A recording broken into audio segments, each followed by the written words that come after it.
Épisode 19. L'âme. Hugo a un couteau effrayant qu'il utilise pour tout. Un couteau de chasse dont il se sert pour construire nos cabanes, pour tailler des branches épaisses comme un poignet, pour graver les pierres les plus dures. Sa lame est large et crantée, d'un bleu d'acier froid.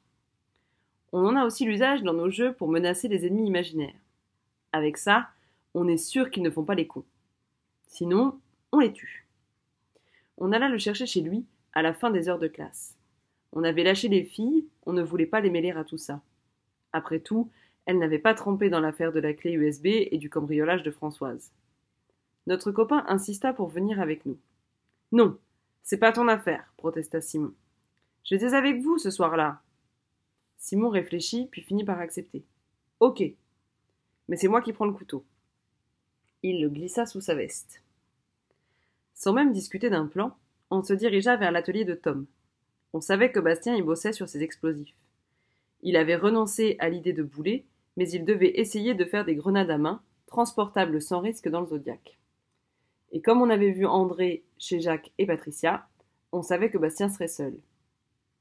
La porte était ouverte sur la rue. On vit que Maxence était là. Il n'était pas revenu en cours cet après-midi, hors de lui après les échanges avec Marie-Jeanne, mais on n'avait pas prévu de le trouver là. Il parlait avec Bastien, qui nous tournait le dos, debout devant un établi. Quand on entra tous les trois, ils se retournèrent.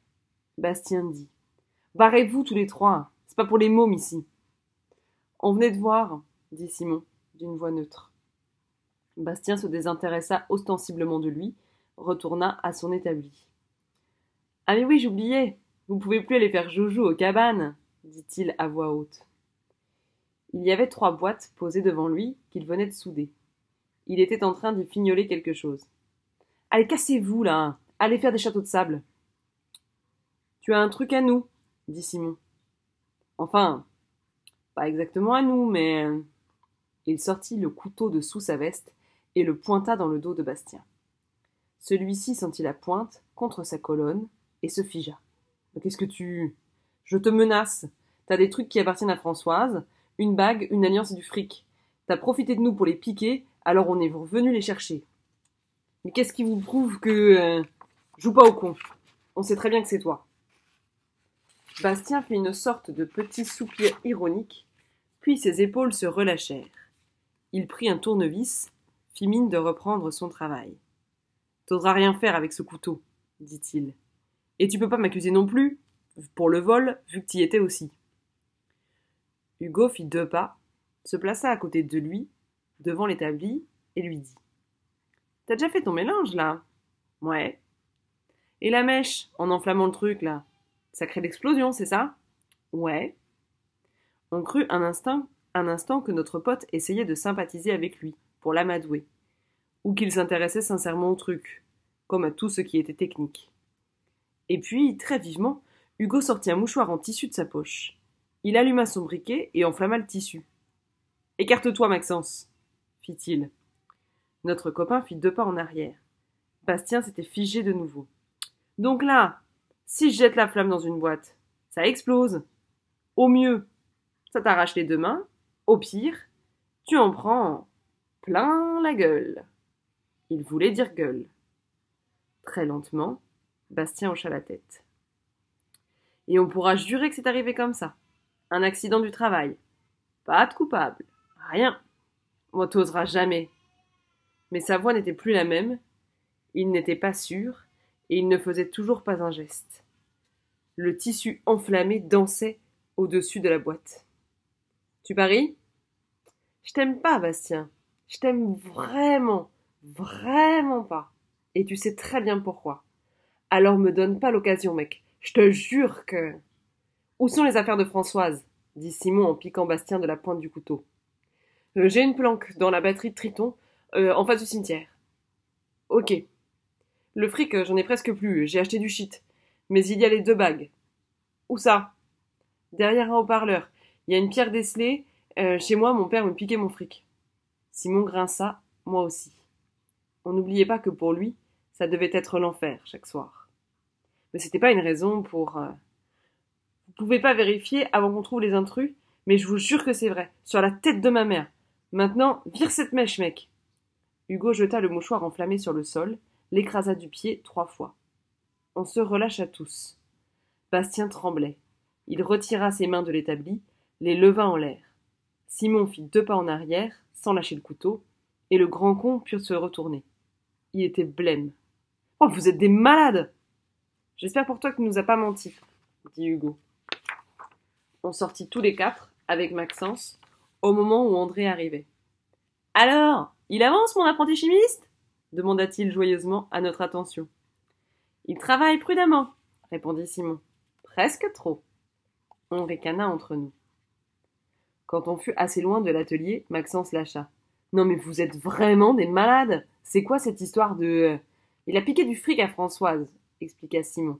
Et l'alliance de son père, une bague de sa grand-mère. Tu devrais pas traîner avec lui. Plutôt que de jouer au moraliste, moi aussi, je félicitais le héros du jour, lui taper dans le dos. T'as été génial. Comment tu savais pour la grenade? Hugo sourit largement. Ben, j'ai bluffé. Je savais qu'il mélangeait de l'engrais et du fioul, mais je ne savais pas qu'il y avait un détonateur, un déclencheur. Sauf qu'hier, j'ai vu qu'ils allumaient des mèches. En attendant, ça a été super efficace. S'il ne nous a pas menti, nuança Simon. Ça, on va le savoir rapidement, dit Hugo. Il avait bifurqué, pris la petite route bordée de platanes qui mène vers l'entrée du musée Napoléon. On le suivait. En ce début de printemps, les arbres ne faisaient pas encore d'ombre. Comment ça, immédiatement demanda Simon. Pour l'instant, on n'a pas le droit d'aller là-bas à cause des intrus. Maxence approuva. Tu ne vas quand même pas... Pas le droit. Ça vous dérange, leur répondit mon pote. On n'avait pas le droit non plus de... De quoi? D'aller chez Françoise l'autre soir, de menacer Bastien de mutilation, de faire la moitié des trucs qui nous amusaient. Je ne savais pas ce qu'il sous-entendait cette fois.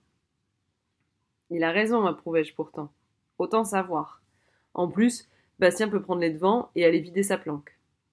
Vous êtes des vrais malades, répéta encore Maxence à court de métaphores. Simon semblait partagé, hésitant. Pas besoin d'être trop, hein. De toute façon, on se ferait repérer, trancha Hugo. J'y vais avec Jo. Si on n'est pas rentré pour le dîner, vous prévenez les darons.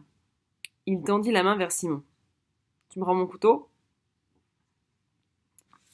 On se glissa dans la brèche de l'ancien mur à 4 pattes. On le traversa, on se retrouva dans les buissons qui s'enchevêtraient au pied de l'enceinte, le long des douves, hors de vue du pont-levis. Les fossés étaient presque vides, c'était marée basse. Une demi-douzaine d'aigrettes garzettes picoraient la vase, à la recherche de mollusques et d'insectes aquatiques. Chut! Leur fis-je avec espoir. Elles nous considérèrent avec curiosité, sans s'envoler, elles s'écartèrent même. Leurs longs doigts jaunes donnaient toujours l'impression qu'elles avaient enfilé des chaussettes sur leurs jambes d'échassier. « On traverse, » dit Hugo tendu. « Y a personne. » On retira nos chaussures, on remonta nos pantalons en les roulant sur nos cuisses aussi haut qu'on le put, puis on passa les fossés. La vase nous aspira, il fallait s'arracher à chaque pas, elle semblait vouloir nous avaler, mais ce n'était pas si large, et on l'avait fait 10 fois. Quand on fut de l'autre côté, toujours accroupi dans l'herbe, on guetta de nouveau 2 minutes, à l'oreille. Personne. Pas très efficace, hein, la garde, plaisantai-je. On s'essuya les jambes avec des poignées d'herbe, la vase collait, Hugo en avait plein son pantalon. Ma mère va me tuer. Il releva les yeux vers moi. Pardon. Une pause, puis... Françoise, t'aimerais que ça devienne la tienne de mère? Il avait toujours des délicatesses et l'instant d'après des brusqueries, ce qui en faisait le meilleur ami possible. Le plus apte à recevoir des confidences. Je sais pas. Pour l'instant, j'avais juste pas envie d'aller chez elle. Ok. On épilogua pas. On monta en rampant la pente herbeuse du fossé, on risqua le nez dehors, et ensuite on courut pour traverser le chemin de gravier et se jeter dans les buissons de tamaris. Pas de sifflet. On attendit encore. Si on passe à travers champs, dis-je, on tombera sur le cimetière, et on ne croisera pas les patrouilles. Il hocha la tête. On atteignit la batterie de Triton en 10 minutes, sans encombre. C'était une sorte de petit bunker, beaucoup plus ancien que ceux de la Seconde Guerre mondiale, et en pierre de taille, dessinée par Vauban, je crois. Depuis ces ouvertures, on embrassait le large vers l'île de Ré. De là, on avait pu mettre en batterie un canon, au besoin, pour se défendre d'ennemis. Quant à nous, nos ennemis étaient chez nous, dans notre dos peut-être, dans les taillis qu'on venait de traverser. On y songeait quand même, de plus en plus. Au début, on avait surtout craint de se faire attraper par une patrouille. Mais maintenant, on pensait aux intrus. Le cimetière, à 2 pas, rendait les choses concrètes. Combien étaient-ils ? Tu crois qu'ils ont la moque ? Demandai-je à Hugo. Je sais pas. On est en état de diriger un bateau avec la moque ? On n'en savait rien. Je me sentais de plus en plus nerveux. On dressait l'oreille. On entra dans la batterie. Les 3 haut-parleurs, accrochés à hauteur d'homme, diffusaient l'été en boucle un commentaire historique pour les touristes. Je trouvais la pierre décelée derrière l'un d'eux, la retirais. Au fond de la cavité, dans une boîte en métal, il y avait le trésor de Bastien. La bague et l'alliance, dans un chiffon, un peu de fric et une demi-barrette de résine de cannabis. Je vis les 2 bagues dans ma poche. « Vas-y, on lui balance son shit ?» proposa Hugo. « Pourquoi tu le détestes à ce point ?» demandai-je. « Tout à l'heure, t'as dit que... » « Ouais. » Il sembla hésiter un instant, replaça le shit dans la boîte de métal, referma le couvercle, la reglissa dans sa niche. Il replaça la pierre. « Il a fait chier Julia l'été dernier, dit-il, pendant les vacances. »« Julia ?» C'était sa sœur aînée. Elle étudiait à Paris et ne rentrait que rarement, aux vacances. Ouais, ils étaient 3. Mathieu, le fils de Josse, et Bastien. Ils ont passé plusieurs jours à la suivre, et un soir, ils l'ont coincée sur la plage. Et j'attendais la suite, glacé, curieux et honteux de cette curiosité en même temps. Ils l'ont emmerdée. Vraiment. Je veux dire, enfin, ils l'ont pas... enfin, tu vois. Oui, je voyais. Mais ils l'ont quand même bien emmerdée. C'est Eva qui me l'a dit. Eva, son autre sœur. Étudiante, je ne savais plus où, Bordeaux ou Toulouse. Je ne retiens pas ces trucs-là. Je savais juste que c'était des jolies filles, un peu hautaines, qui préféraient la ville et qui revenaient en pointillés. Hugo me regarda. Autant te dire que ce qui arrivait à Mathieu, je m'en fous. Bien fait pour sa gueule. Il avait le regard froid, mais semblait gêné de cet aveu. Tu dis rien à personne, hein, Jo. Si mon daron apprend ce qui s'est passé, il les tue. Lui et le fils de Josse. Je hochai la tête.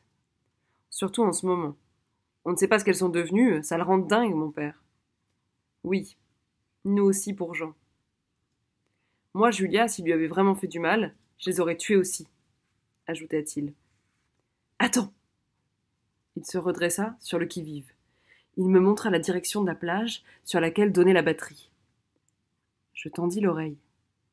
On aurait dit des voix. 2 voix. Chuchotées et des pas. Toi aussi, t'as entendu du bruit ? Il avait sorti son couteau. Je lui fis signe qu'on se barrait. Il secoua la tête, me fit signe de la paume. On sort de la batterie, côté île. Puis, quand nous l'eûmes fait, sur la pointe des pieds. On se planque là, derrière le muret du cimetière. Et ensuite, on reste là, accroupi. Mon cœur battait follement. Il y avait les morts derrière nous. 8 morts tout récents, dans 2 caveaux, les premières victimes de la rage meurtrière. Et là-bas, sur la plage, les amocs. 2, au moins. Est-ce qu'on parlait à voix basse ? Est-ce qu'on faisait encore attention à rester discret quand l'amoc nous prenait ?